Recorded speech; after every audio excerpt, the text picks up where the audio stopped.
നമസ്കാരം. പതിരും കതിരും.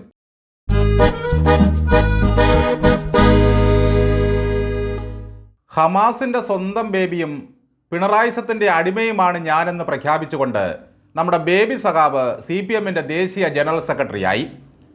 ചാർജ് എടുത്ത പാടെ അദ്ദേഹം പറഞ്ഞു, പിണറായി വിജയൻ്റെ മകളായതുകൊണ്ടാണ് വീണയ്ക്കെതിരെ SFIO കേസെടുത്തതെന്നാണ്.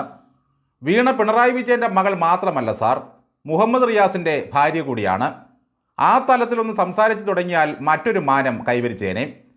പാർട്ടി കോൺഗ്രസിൻ്റെ തലേന്ന് തന്നെ കണ്ടത്തിൽ ഫാമിലീസിൻ്റെ മനോരമ ബേബിയാകും സെക്രട്ടറി എന്ന് പ്രഖ്യാപിച്ചിരുന്നു. ഇന്ന് മനോരമ പറയുന്നത് നാളെ മാർക്സിസ്റ്റ് പാർട്ടി നടപ്പിലാക്കും എന്നായി സ്ഥിതി. ഭയങ്കര രഹസ്യ സ്വഭാവത്തിലായിരുന്നു നടപടിക്രമങ്ങൾ. കേരളത്തിലെ ജനങ്ങളെ ബാധിക്കുന്ന യാതൊരു പ്രശ്നങ്ങളിലും ഒരക്ഷരം പറയാതെ പിണറായി ദാസനായി വായും പൂട്ടി നടക്കുന്ന സഖാവായി MA ബേബി. പാർട്ടിയെ പിണറായി ഏകാധിപത്യത്തിൻ്റെ കൗപീനം ചുറ്റിച്ച് കക്ഷത്തിൽ വെച്ച് നടക്കുമ്പോൾ ബേബി സഖാവിന് എന്തു ചെയ്യാൻ കഴിയും? ആദ്യ നിയോഗം തായ്ക്കണ്ട് വീണയെ കേന്ദ്രം പിടിക്കാതെ സംരക്ഷിക്കുക എന്നതാണ്. രണ്ടാമത്തെ കർത്തവ്യം പലസ്തീൻ ജനതയുടെ സമാധാന ജീവിതം ഉറപ്പുവരുത്തുക എന്നതാണ്. പിന്നീട് കിട്ടുന്ന സമയം മുതലാളിത്തത്തിനെതിരെ AKG സെൻറ്ററിൻ്റെ 9ാം നിലയിൽ നിന്ന് വിളിച്ചുകൂവും.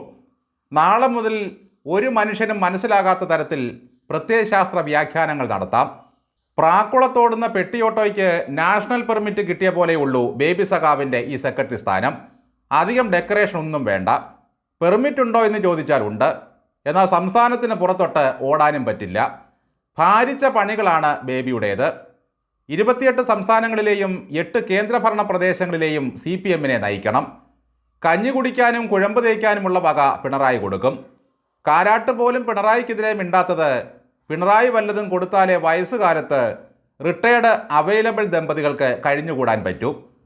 പുതിയ AKG സെൻറ്ററിൻ്റെ 9ാം നിലയിൽ നല്ലതുപോലെ പടിഞ്ഞാറൻ കാറ്റടിക്കുന്ന ഒരു മുറി മതിയാകും ബേബി സാറിന്. ദില്ലിയിൽ ചെന്ന് പ്രത്യേകിച്ചൊന്നും മറിക്കാനില്ല.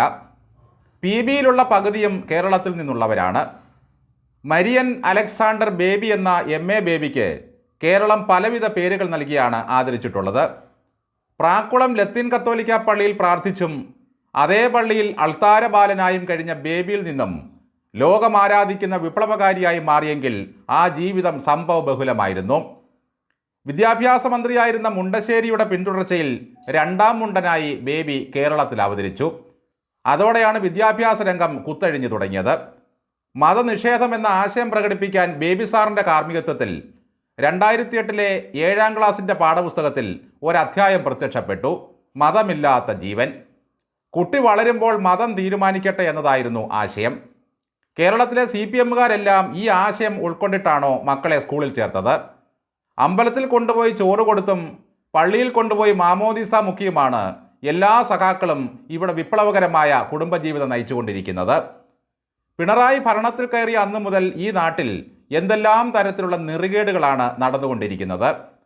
പരസ്യമായി പറഞ്ഞില്ലെങ്കിലും പിണറായി വിജയൻ്റെ ചെവിയിൽ ചെന്ന് ഒരൊറ്റ വാക്ക് പറഞ്ഞോ ബേബി സാർ, ഈ പോക്ക് ശരിയല്ല സഖാവേ എന്ന്.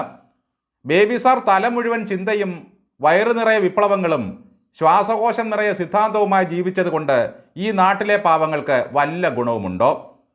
PB എന്നും CC എന്നുമൊക്കെ വെറുതെ പറയാം. PB പറയുന്നതേ നടക്കൂ.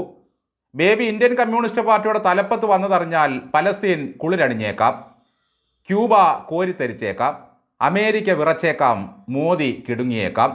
പക്ഷെ കേരളത്തിലെ സാധാരണ മനുഷ്യൻ്റെ ജീവിതത്തിൽ ഒരു മാറ്റവും വരാൻ പോകുന്നില്ല സാർ. പിണറായി വിജയൻ്റെ ഏകാധിപത്യവും സെസ്ഭരണവും കുടുംബമെന്ന ചിന്താസരണികളും മാത്രം നടപ്പിലാക്കുന്ന പാർട്ടിക്ക് ബേബി വന്നു എന്ന് കരുതി റാഡിക്കലായ ഒരു മാറ്റവും സംഭവിക്കാൻ പോകുന്നില്ല. ആകെ ഒരു ആശ്വാസമുള്ളത് സാധാരണ മനുഷ്യരോട് സ്നേഹത്തോടെ സംസാരിക്കുന്ന ഒരു നല്ല മനുഷ്യനാണ് ബേബി സാർ എന്നത് മാത്രമാണ്.